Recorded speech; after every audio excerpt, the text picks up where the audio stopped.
Welcome to the Let's Talk Paralegal podcast, where the legal industry gets real. I'm your host, Eda Rosa, legal consultant, speaker, and founder of Eda Rosa LLC and the Limitless Paralegal Academy. This isn't your stuffy legal studies school lecture. We're talking mindset, money, modern workflows, and how to build a career and a life you don't need a vacation from. Let's cut the fluff, raise the bar, and change the game one conversation at a time. If you like what you hear, feel free to share and send us your feedback. Now let's talk paralegal. In this episode, I'm sharing how to ditch welcome the back to the Superwoman Let's Talk Act and Paralegal build a podcast. smarter, On today's saner episode, business. we're getting real about how I stopped trying to be a superwoman and started running a smarter and yet saner business. One mindset shift, now, I didn't get here one with tech just upgrade, good vibes and coffee, one system although that those really helped. transformed how I run Eda It Rosa took tools, LLC, the kind and that helped me finally, scale, let me breathe. delegate like I meant If you it, feel and like your build a business is business that running works you, this with reset my life, is for you. not against Listen it. in for more. In this episode, I'm going to share the 3 most powerful tools that I use in order to really, literally change how I run Eda Rosa LLC and let me breathe again. So if you're feeling stretched too thin, pulled in 10 million directions, or like your business is running you instead of the other way around, this is the reset you've been waiting for. Let's get into it. You know me. All right, the first one is mindset shift. I mean, y'all know I'm all about mindset and I'm all about living it up. So we're going to let go to level up. And this is probably going to be the hardest one because it was the hardest one for me. Let's be real. Let's be honest. We all know how I am. And we all know that most of the legal professionals in the legal industry within the U.S. system are A-type personalities, perfectionists to the T, and just anal, right? I mean, let's just be real, honest. It's who we are. So this is letting go of that control, honoring the CEO time, and trusting your team. I used to think I had to do everything myself, or it just wouldn't be done right. Does that sound familiar? That mindset kept me small, but most importantly, it kept me exhausted. Okay. So what changed? I realized that in order to grow, I had to let go of the perfectionism, overscheduling, being extended in 5 million different ways, and of being the only one who knows what's actually going on. I started carving out what I call the CEO time, not just to plan, but to breathe and to make decisions like a leader, not like a firefighter.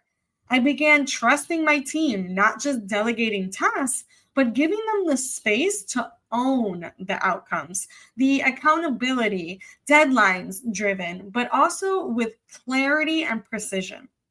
And you know what? The sky didn't fall. It actually cleared up. It was this amazing epiphany that I used in order to really circum all these little nuances that were driving me absolutely insane. That mindset shift gave me room to dream bigger and actually execute those dreams, which is probably the most important part as a CEO, right? So you're probably thinking, I cannot afford to onboard anyone at this moment. And I'm going to tell you, yeah, no, you're wrong. You know, I'm like that. Although you may have just started, you can go on one of these freelance websites and find assistance at a minimal cost. Something that would cost you a drive time, maybe to fill up your tank, or anything that you can think about, maybe that cup of coffee that you wanted at your favorite coffee shop, whatever it is, you really need to downsize your finances so you can upgrade your business. That's how it is, guys. All right, on to tool number 2 that maybe some of us are a little more forefront and some of us are not.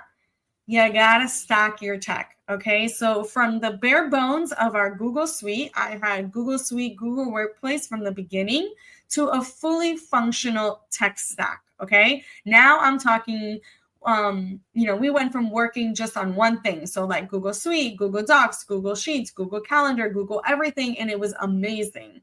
If it didn't live in that ecosystem, it didn't exist in my world. And honestly, that worked for a while.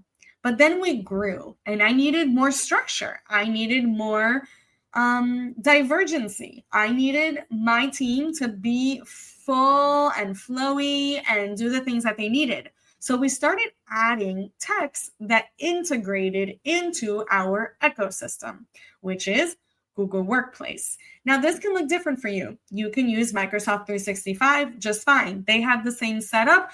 For me, Google just works. It's seamless and it's amazing. And not that they're paying me, which I wish they did, but I'm definitely a Google Pixel girl, Google all the way. I have the Google Pods, I have the Google everything. So you name it, I'm all pro team Google. If you're an Apple user, Apple has a similar system. Learn the system, learn the tool, and really create an ecosystem of your own and elevate that as you grow, which is what we did. So we still run on Google Workplace. That is our heartbeat. However, we started integrating more things into our Google Workplace or Google Suite.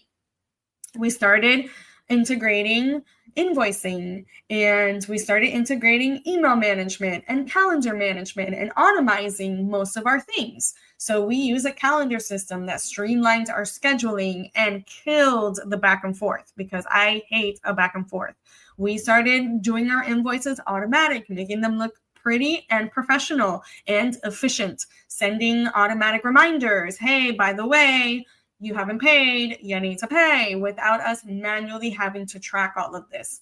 We actually recently onboarded workflows and contracts 8 years into my business. So obviously this is a growth scale, right? We started with an ecosystem at a minimal cost. I paid maybe $20 a month for Google Workplace when I first started. Then they started adding more tools, amazing tools, and I started paying for that and other actual softwares that integrated with it. I never let go of my ecosystem because that's where all our information lived.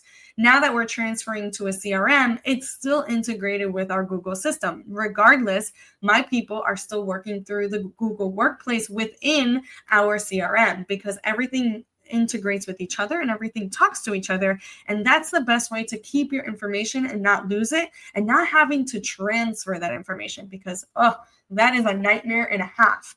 But creating workflows and automatic contracts and automating email follow-ups, these are game changers. And these are things that you can work into your ecosystem as you go.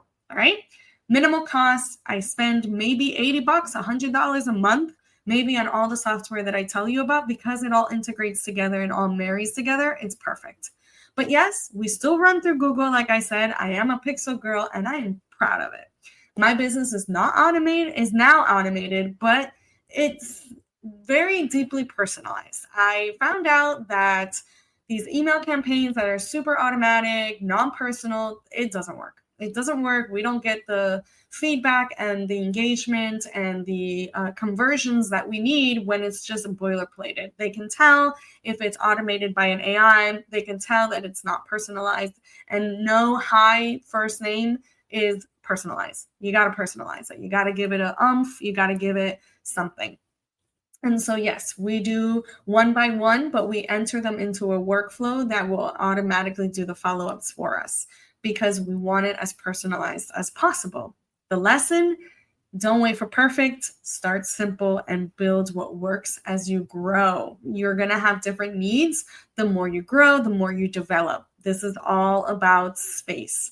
Now, if you don't own a business, or you're not even thinking about owning a business and you listen to our podcast because you're trying to grow your career, you can implement everything I'm saying on this podcast. You can implement in your career. You can implement systems and an ecosystem, and you can build small and scale a high. You have to change your mindset anyway, because if you want to run a team or be at a CEO level, you're going to need all of this information regardless. You're just going to have to learn the systems that you're going into.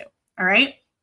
Now, my favorite part, and I guess a bird's eye point of view, is this last tool that I want to give you guys for the episode. And this is the system that keeps it flowing. So I sometimes, most of this time, I stick to what I call theme days, right? This is like an async culture or a seasonal flexibility, right? I want to make sure that my team doesn't feel like they have to be overworked and on high 100% of the time, because that's just not feasible. And I'm completely aware of that. So I do give them certain things, right? So the hardest thing in business isn't the doing, it's the context of switching. All right, now hear me out. I'm going to break it down. That's why I created theme days in our weekly workflows. I created flexibility. So in the summer, we cut down our hours. We're not open 9 to 5. We're only open 9 to 2. So that way they have the rest of the day to figure it out and do what they want to do.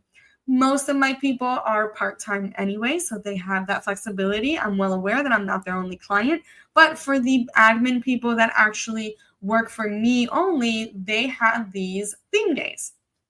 So I'm going to give you an overall example. It's not quite how I do it, but it's a way where everybody can understand, because I didn't want to tailor it too specific to our business, because our business has a different structure than the general, or I'm sorry, did not mean general, than the other legal businesses out there, such as law firms, freelancing paralegal firms, or paralegal firms in general, or consulting firms that don't niche in what we niche in and have the same products that we do. So I am going to overgeneralize this, but it's just to give you a kind of idea and a roadmap as to what theme days are.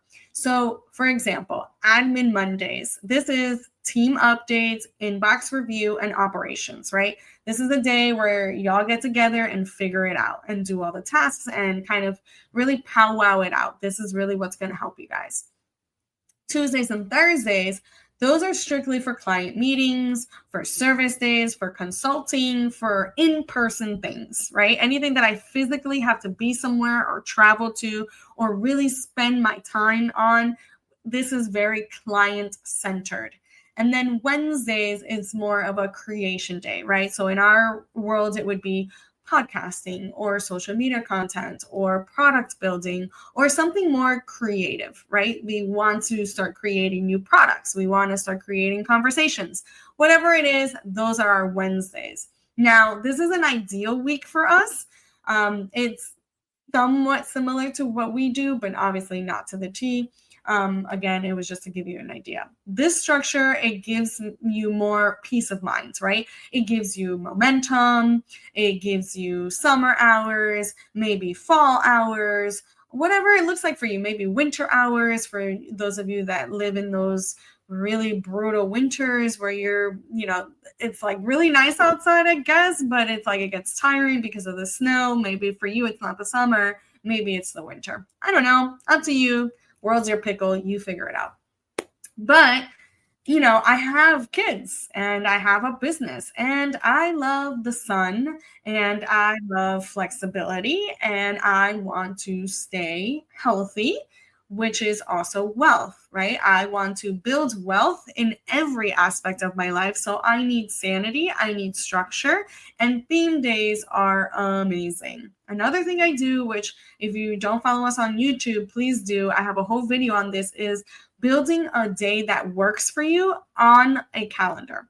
And if you want to know more about that, I'm not going to have much time on this episode to really break that one down, but that's also built into my system and you can watch that YouTube video. You can actually see me. So that would be, more of a sit down kind of thing, but it's great. You'll love it. No worries. We also practice async communication. No pressure to reply immediately unless it's urgent. And that trust builds autonomy, and autonomy builds results, which as a CEO, as an owner, that's what you want. You want results. You want a return on investment, and you want to make sure that your team is happy at all times, right? So last final tidbits that I have for you to wrap up this amazing episode, which I hope it was helpful, is you don't have to overhaul your whole life. Just pick one tool, one shift, one system. What could change if you gave yourself permission to build a business that serves you, not just your clients? So let's stop glorifying burnout, anxiety, overworked, underpaid, all the things, and start designing better ways to lead. So whether you own a business or not, I want you to take some of these tools and I want you to implement them in your lifestyle. So I always say that everything that we share on this podcast is not specific to any person, because I want it to be mendable to your lifestyle. I want you to take these tools and make them your own. That is the whole purpose of having these tools and overgeneralizing, because I'm doing that quite on purpose. Until next time, until justice is served, I will be here. Bye, guys.